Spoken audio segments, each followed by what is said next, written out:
Welcome to Classic Comedy of Old Time Radio. I'm your host, Ron Eckelbarger. Today we have a different kind of Bob Hope show. I'll be presenting 3 short audio segments that all have one thing in common, World War II. And the first 2 have something in common, and that's Bob Hope.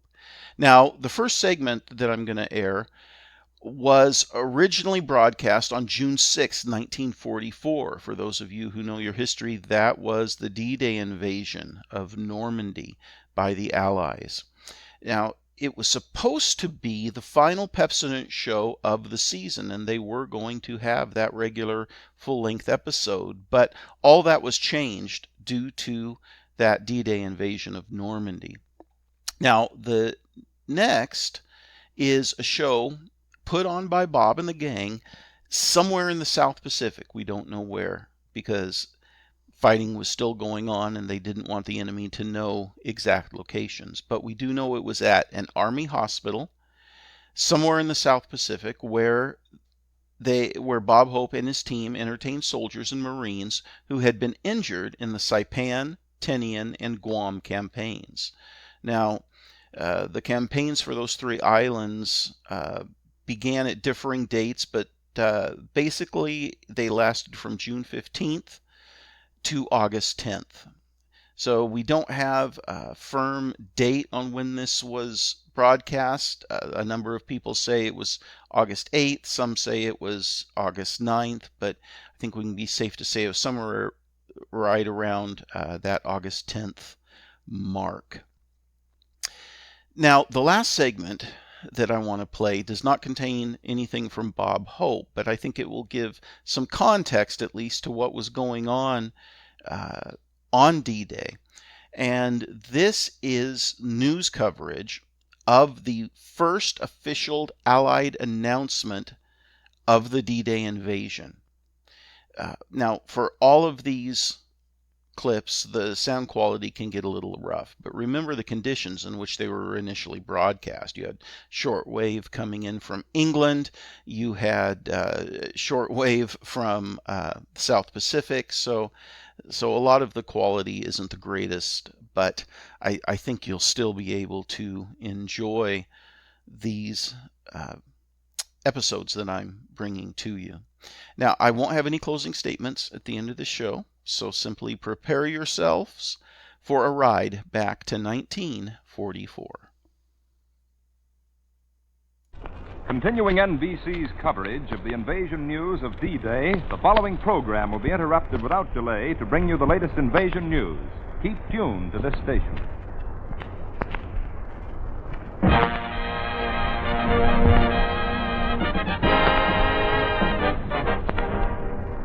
Folks, this is Bob Hope speaking from a P-38 airfield out here near Van Nuys, California. We look forward to being with these men and doing our regular show here, but of course nobody feels like getting up and being funny on a night like this. But we did want to go through with our plans and visit with these fellas because these are the same kind of boys that are flying those 11,000 planes on our big effort. What's happened during these last few hours, not one of us will ever forget. How could you forget? You sat up all night by the radio and heard the bulletins, the flashes, the voices coming across from England, the commentators, the pilots returning from their greatest of all missions, newsboys yelling in the street, and it seemed that one world was ending and a new world beginning, that history was closing one book and opening a new one. And somehow we knew it had to be a better one. You sat there and dawn began to sneak in, and you thought of the hundreds of thousands of kids you'd seen in camps the past 2 or 3 years. The kids who scream and whistle when they hear a gag in a song. And now you could see all of them again in 4,000 ships on the English Channel, tumbling out of thousands of planes over Normandy and the occupied coast. In countless landing barges crashing the Nazi gate and going on through to do the job that's the job of all of us. The sun came up and you sat there looking at that huge black headline, that one great black word with the exclamation point, invasion. The one word that the whole world has waited for, that all of us have worked for. We knew we'd wake up one morning and have to meet it face to face. The word in which America's invested everything these 30 long months. The efforts of millions of Americans building planes and weapons. The shipyards and the men who took the stuff across. Little kids buying war stamps and housewives straining bacon grease. Farmers working around the clock. Millions of young men sweating it out in camps and fighting the battles that paved the way for that headline this morning. Now the investment must pay for this generation and all generations to come. And folks, what a wonderful thing it is that no matter the price, the reward will be greater than the sacrifice. We hope that thought can go along with a prayer tonight, the prayer of a whole nation. God bless those kids across the English Channel.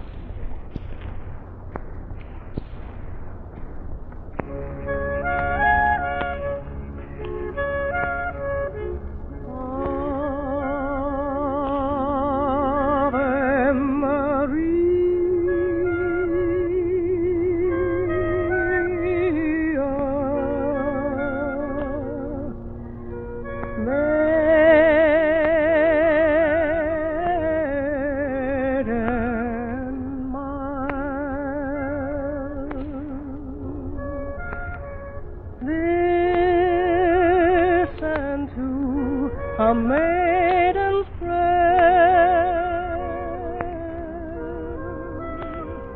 Thou canst hear though from the wild. Thou canst save a mid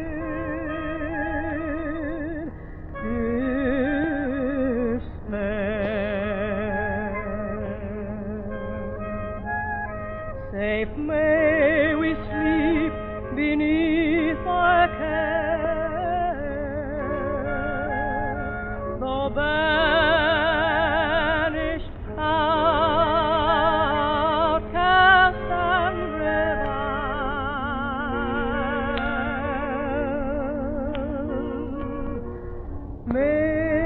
Maiden, hear a maiden's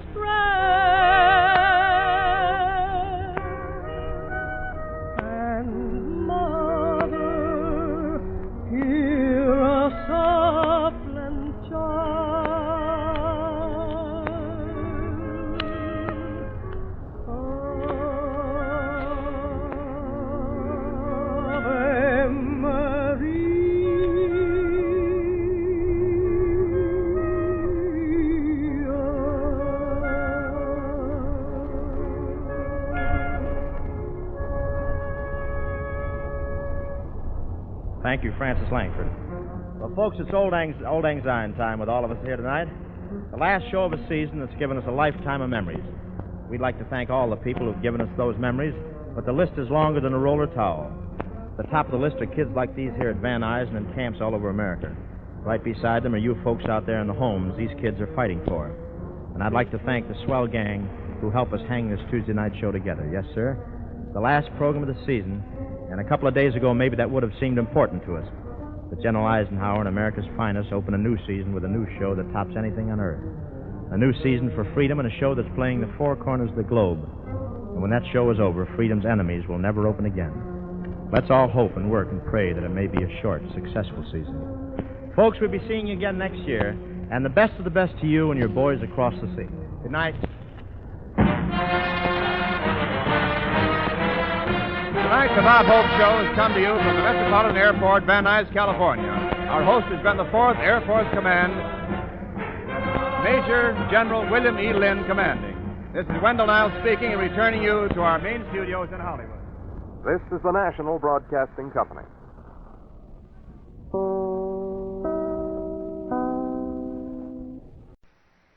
This summer, plan your vacation at home. Clear the tracks for victory by helping save vital rail space. Space needed for the movement of troops and the comfort of wounded men. WEAF, New York. The program usually scheduled over many of these stations, The Art of Living, will not be heard at this time in order that the National Broadcasting Company may bring you Bob Hope in a special program from a naval hospital in the South Pacific. The Art of Living will be heard at its regular time next week. We now take you to the South Pacific. From somewhere in the South Pacific, we present the Bob Hope Show.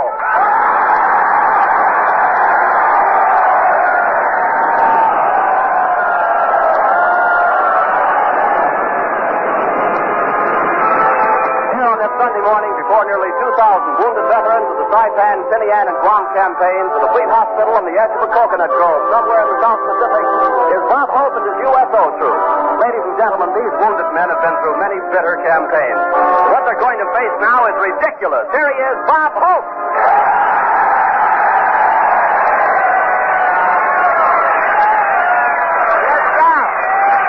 Thank you. How do you do, ladies and gentlemen? This is Bob, Mosquito Network Hope.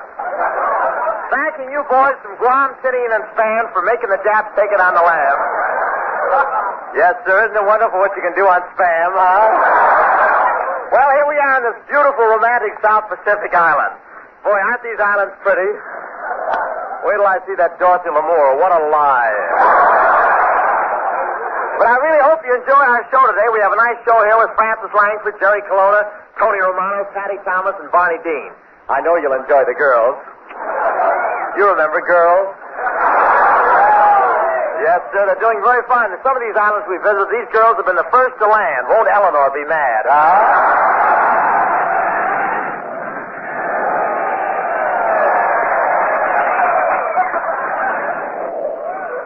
Of course, she would have made those islands, but she stopped to trade with the natives along the way. We've had a very fast flying trip up to now. Flew all the way down here from San Francisco. Didn't scare me a bit. I read a novel coming down. Going back, I'm going to read the second page. Everybody had a lot of fun on the plane. I know because I looked inside and saw them. And when we got about halfway down, the pilot turned around to me and said, "Are you a little nervous?" I said, "Yeah, this is only my third time up." He said, "You beat me. This is my first."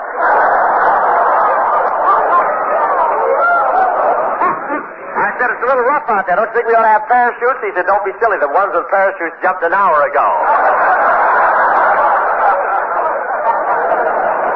And talk about weather over that Pacific. It was so rough, the automatic pilot bailed out. I've never seen it. Finally, the crew chief tapped me on the shoulder and said, "In case of an accident, the pilot is the last one to leave the plane." I said, "Why tell me that?" He says, "I don't want to make you nervous, but there he is down there." You know, before I left the States, I finished another road picture with Crosby and Lamour. We're going to work on the alleys next.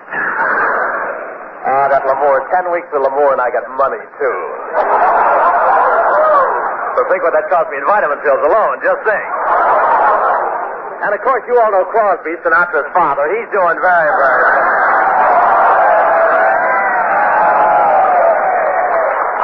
Sinatra's doing okay, too. He's just been elected the wax pinup boy. They got to pin him up or he'll fall down. But right now, I want you to meet a young fellow who's been in our orchestra the past 3 years in our different travels. A guy from Fresno, California, composer and a grand guitar player, Tony Romano. Let's get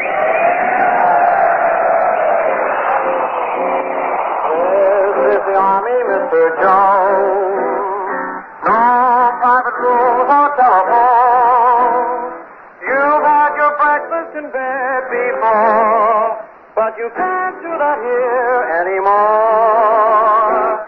This is the G.I. Jive, man alive. You wake up with a bugle blow and reveille over your bed when you arrive. Jack, that's the G.I. Jive. You'll be louder back and digging at a G.I. Jive.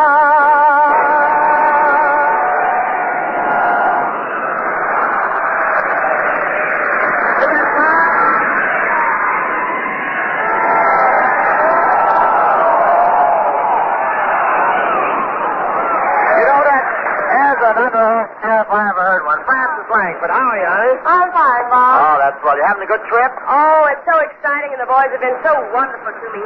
You know that last island where we were? I sure do. One of the boys took me out on the target range. Oh, he did really? Mm-hmm. He put his arm around me and showed me how to hold a rifle. Oh, that's right. Yes. He put his arm around me again and showed me how to aim it. Oh, he did again. I see. He kept his arm around me for half an hour and showed me exactly how to fire it. Then an officer came along and put him in the guardhouse. Oh, that's too bad. Yeah, we were going to try it again tomorrow with a rifle.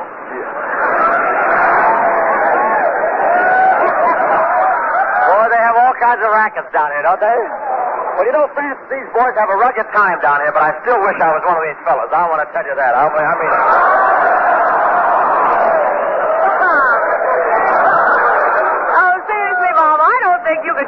really think I can take it? No, you see, you have to forget all about fear. That's for me. You have to forget all about comfort. That's for me. And you have to forget all about women. That's for them.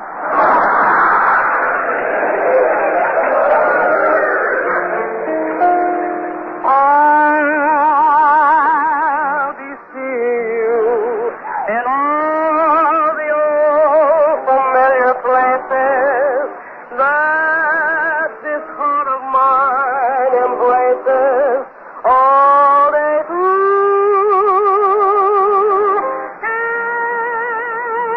In that small cafe, the park across the way, the children's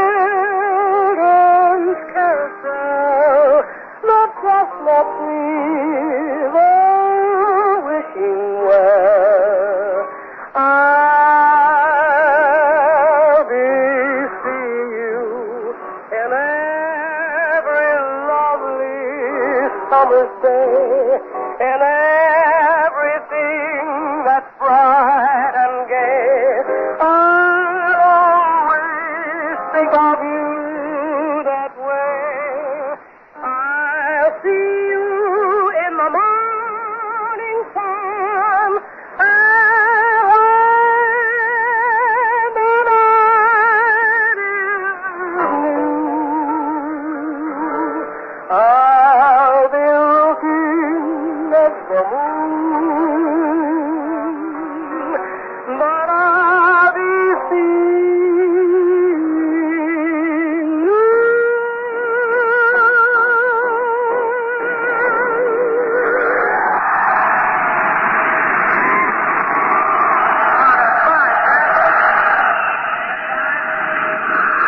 Thank you very much, Matt. It's nice.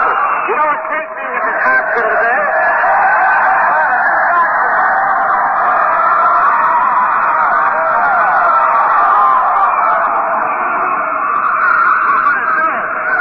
Look at you, Professor Corona, rise to the chief, Paul. Well, Professor Corona. Disgusting, isn't it? Well, so you're a doctor, huh, Professor? Yes, I am Dr. J.C. Corona, M.D. What does MD mean? Well, it could mean a lot of things. Medical doctor, Mary Dope, my day, or Moto. Well, what does it mean in your case? Mustache troop. Isn't that a beautiful mustache? What a jungle. What a jungle. Careful, careful. Huh? Snipers. No. So you're a doctor, huh, Corona? Do you treat appendectomies? I certainly. Their money's as good as anybody else.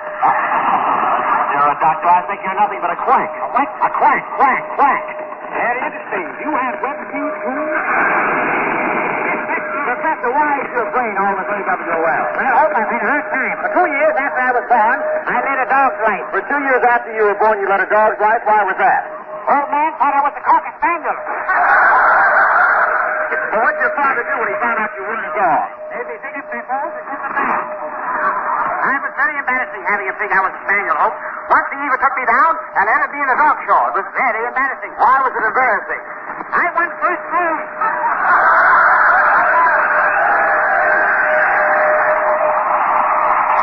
I left the stage rather hurriedly. I know that a lot of my feminine schooners don't understand.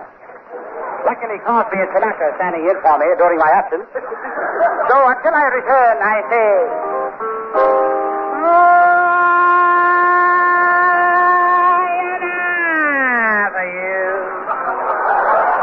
Under the April breeze,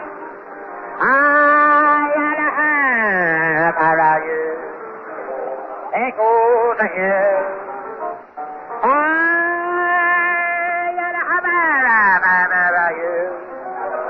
The cold dawn green as once more he sees the death of me. He says suffering again. The birds under the wing again seem to sing again his old melody.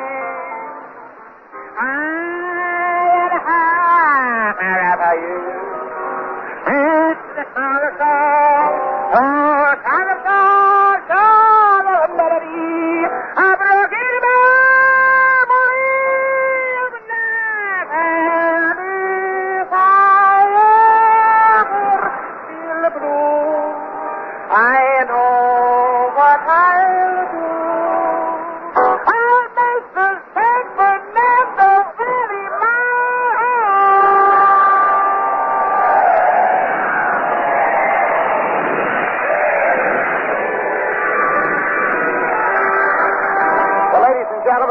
about closes out this little section from this little island down here in the South Pacific.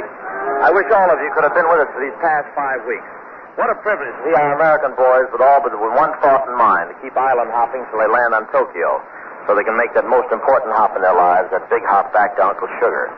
Uncle Sugar, that's what the boys call the good old USA. You would, too. You have a rare appreciation of our state after you fought the insects, the mud, the sun, and the torrential rains that are everyday stuff down here. Sure, a lot of citizens in these states have it pretty tough with rationing of meat, shoes, gasoline, and other items, but we've been deprived of these things while at home.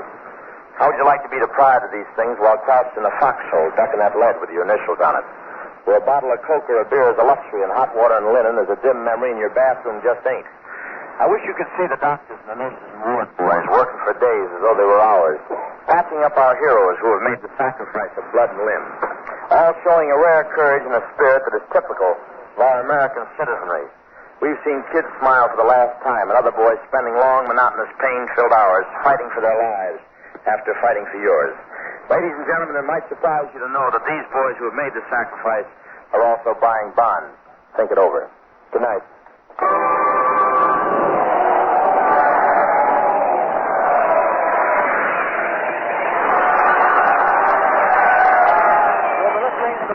Show coming to you from an island base somewhere in the South Pacific, the arrangement by the United States Navy over facilities of the Mosquito Network. And now, ladies and gentlemen, for a special announcement from the Supreme Headquarters of the Allied Expeditionary Forces from London, from Colonel R. Ernest Dupuy. Go ahead, London. This is Supreme Headquarters, Allied Expeditionary Force. The text of Communique number 1 will be released to the press and radio of the United Nations in 10 seconds. Repeat, 10 seconds from now.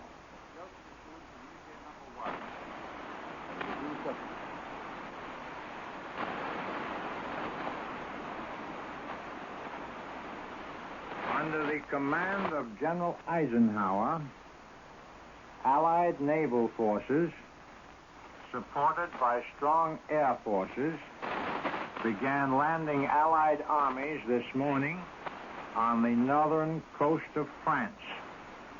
The communique will be repeated. Under the command of General Eisenhower, Allied naval forces, supported by strong air forces, began landing Allied armies this morning on the northern coast of France. This ends the reading of Communique number 1 from Supreme Headquarters, Allied Expeditionary Force. This means invasion. Ladies and gentlemen, here we are back at Columbia's News Headquarters, the newsroom in New York. I've just taken the microphone out of the studio again and back into our news headquarters. You have just heard from London Colonel R. Ernest Dupuy of the Supreme Headquarters of the Allied Expeditionary Forces reading Communique number 1.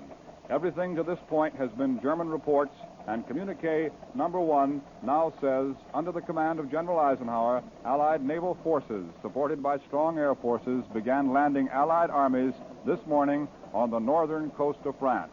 It is now official. The landings have begun, and at this moment, here is Columbia's military analyst, Major George Fielding Elliott. As you just heard from Mr. Trout, the period of doubt is at an end, and we have official announcement of the landing of Allied armies on the northern coast of France. As there is nothing to add to the very bare words of the official communique, it was to be expected that the Allied naval forces would cover the landing and would be engaged in conveying our troops to the coast of France, and that there would be strong air support. When there is any further details to give you, we will bring them to you promptly, and we'll try to analyze them for you as well as we can within the limits of the information that we get from time to time. Now, here again is Mr. Trout. Major George Fielding Elliott has been speaking to you, talking about the invasion, I think we can now call it that, following the reading of the first communique number 1 from SHAEF. That's what we call Supreme Headquarters, Allied Expeditionary Forces, somewhere in Great Britain.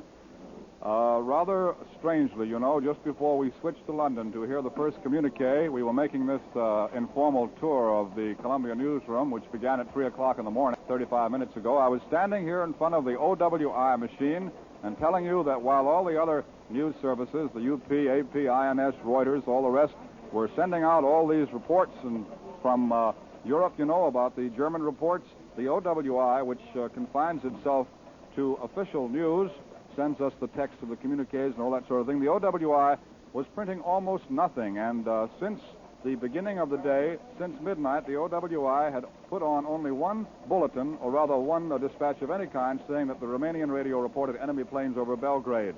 And, of course, a few moments after I said that, we switched you to London so that you could hear Colonel Dupuy reading the communique, and of course at that moment, after I came out of the studio on the OWI machine, here is what is now printed. OWI 2, meaning the second bulletin since midnight. OWI 2, flash. Supreme Headquarters announces Allies begin operations on northern coast of France. Bulletin. Communique said, under the command of General Eisenhower, Allied naval forces, supported by strong air forces, began landing Allied armies this morning on the northern coast of France. 3:34 p.m. Eastern Wartime from Washington. That's what the Office of War Information wire says. Still looking over the machines now in a way, it's rather speculative. The whole character of this broadcast has changed, and it did change rather abruptly. Ladies and gentlemen, as you know, if you have been staying with us, we started sometime after midnight. I guess it was about 20 minutes to 1 in the morning Eastern Wartime when the Germans began putting these reports out. We've been bringing you frequent reports. And then at 3 o'clock in the morning, a little more than 35 minutes ago, we took this microphone here in our studio, which adjoins the Columbia newsroom in New York, and brought it out here to the news machines and began taking you on an informal tour to show you what a newsroom is like at this hour. And now I hear that we must go to London in a few moments. Ladies and gentlemen, for a broadcast from Columbia's correspondent, Edward R. Murrow, we take you now to London. March with you. In company with our brave allies and brothers in arms on other fronts, you will the German war machine, the elimination of Nazi tyranny over the oppressed peoples of Europe, and security for ourselves in a free world. Your task will not be an easy one. Your enemy is well trained, well equipped, and battle hardened. He will fight savagely. But this is the year 1944. Much has happened since the Nazi triumphs of 1940-41. The United Nations have inflicted upon the Germans great defeat in open battle, man to man. Our air offensive has seriously reduced their strength in the air and their capacity to wage war on the ground. Our home fronts have given us an overwhelming superiority in weapons and munitions of war, and placed at our disposal great reserves of trained fighting men. The tide has turned. We've inflicted upon the Germans great defeat in open battle, man to man. Our air offensive has seriously reduced their strength in the air and their capacity to wage war on the ground. Our home fronts have given us an overwhelming superiority in weapons and munitions of war, and placed at our disposal great reserves of trained fighting men. The tide has turned. The free men of the world are marching together to victory. I have full confidence in your courage, devotion to duty, and skill in battle. We will accept nothing less than full victory. Good luck, and let us all beseech the blessing of Almighty God upon this great and noble undertaking. This order was distributed to assault elements after their embarkation. It was read by appropriate commanders to all other troops in the Allied Expeditionary Force. I return you now to the United States. As a matter of fact, we have to come into the studio now with this unusual arrangement so that we can hear the speaker and hear what Mr. Murrow was saying. That was Edward R. Murrow, Columbia's correspondent in London. Now we're back out in the newsroom with our long cable, and once again, here is Columbia's military analyst, Major George Fielding Elliott. The Allied invasion of Western Europe, as you know, has begun.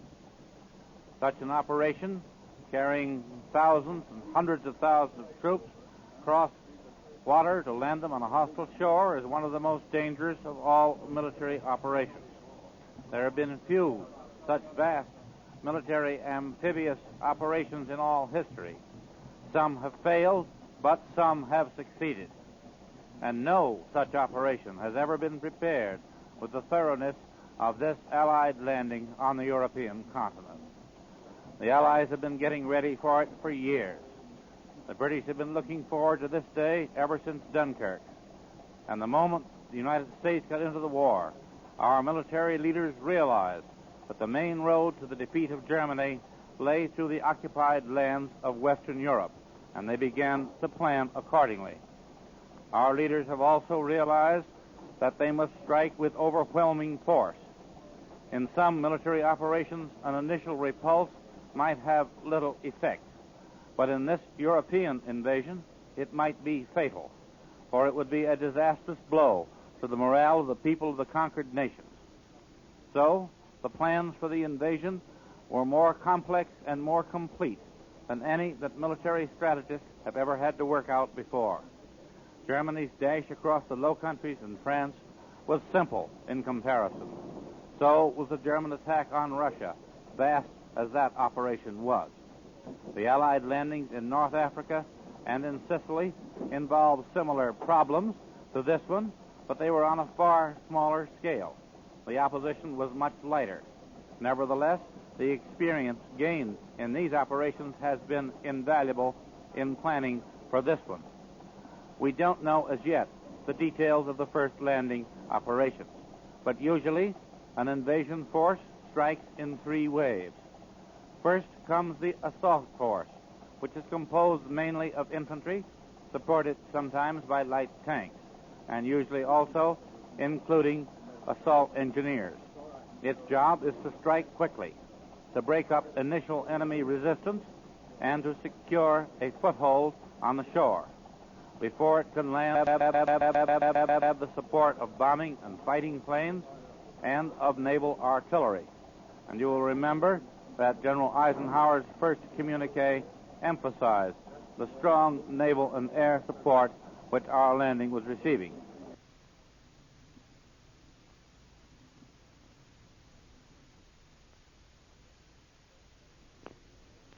How quickly these first waves can get ashore depends on the strength of the enemy's defenses and on the effectiveness with which those defenses are reduced by bombardment. We take you now, in a few moments, for another broadcast to the British Isles. In a moment or two, our signal will be ready. We take you now to London. Here is the text of a report sent to London by Herbert M. Clark for the networks of the United States. This is Herbert M. Clark in a takeoff report from an Allied expeditionary base. I don't have to explain what the takeoff is. When you hear this, you'll know that Allied forces have leaped the gap between the bases in the United Kingdom and the coast of France. We'll be there, and we'll be there to stay as you listen. As I write this, we're in an unnamed port on an unnamed coast, one of the quirks of military security. But it's a funny thing about security. A week ago in London, I was in a state of constant irritation with security censorship. It was obvious from German radio reports that the Nazis knew things we knew but couldn't say. Since then, I've been living and eating and sleeping aboard the flagship of an Allied assault force, one of the several which are going to hit the Hun where he hurts most. And I find that Jerry knows less than he said he did. Since I've been here, we've had exactly 1 air alarm, and that not a raid or even a determined reconnaissance. And I also find that I don't object so much to security. My loyalty and responsibility to you back home is overridden by loyalty and responsibility to the soldiers on this boat and the sailors who are carrying them to the beachhead. That objective is also, for the moment, unidentifiable, because the place we've picked for our main landing is one Jerry hadn't figured on. And I don't want to be the one to tell him that our sector is the one where his counterattack should go. The Nazis have been badly outguessed on this whole show. He's going to be surprised by the direction of the attack, and he's going to get a shock by the timing. The master race has fallen down again. I'm treating all this in the past tense as though it had already happened. Maybe that's a mistake, but it's a reflection of the overwhelming confidence of the troops involved and the confidence I've drawn from the tremendous scale of the preparations. We haven't yet moved from our anchorage, but all morning this coastal strip has been full of movement. Ladies and gentlemen, I will digress to say that the next few sentences will be semi-English. That the script has been censored. There are ships in the task forces which are striking, British, Canadian, and American. They range from big troop carriers and supply ships down to landing craft. Other vessels, landing craft, which make most of the journey, piggyback on bigger ships, are in the fleet. Now I admit that I can't conceive of a fleet of ships myself, but I do know that's as far as I can see from the bridge of this ship. Others are dotting the water thickly, and I can see about 30 square miles of water. Well, ships, I'm told, half the force. Double it, and you'll have the whole. And they're all loaded with fighting men and fighting weapons, some of them still secret. For some hours, the vanguard of our force assigned to deal with specific coastal objectives in our sector of Nazi Europe, and landing craft lumbering through a choppy sea so slowly that they must start well ahead of time to get to their assigned places at their appointed times. These ships have been moving out. I'm speaking to shore by the last available channel of communication. We'll be following those ships soon, and I hope to be back with you before long with some harder facts. This is Herbert Clark reporting from the flagship of an Allied assault invasion force for the networks of the United States. I return you now to the United States. Once again in the studio, adjoining Columbia's newsroom at Columbia's news headquarters in New York City. This is Bob Trout speaking again. And now, once again, you'll hear the noise of the bells as I open the door, take the microphone out on the long cable to the newsroom itself. That seems to be the quickest way to get the news to you as it's coming in so rapidly. We started this as a very informal tour about 45 minutes ago when we didn't know that it was invasion. As a matter of fact, the Germans were the only people who had been putting out the reports. And in a few moments, I'd like to sort of sum the thing up for you so we can see where we are at the moment. But it seems that the story is now at this stage at which interruptions come. Things come in so quickly that it's almost impossible to find time to go back and sum up. We've had the first dispatch from London. We sometimes have to interrupt each other here during this informal broadcast. When we get word to switch rapidly to London, there are only a few seconds in which to do it, and so our broadcast may be abrupt at some point or another, but we're trying to keep you abreast of the news as quickly as possible, and so when we get word that London has something, we just cut whatever we can and go as quickly as possible.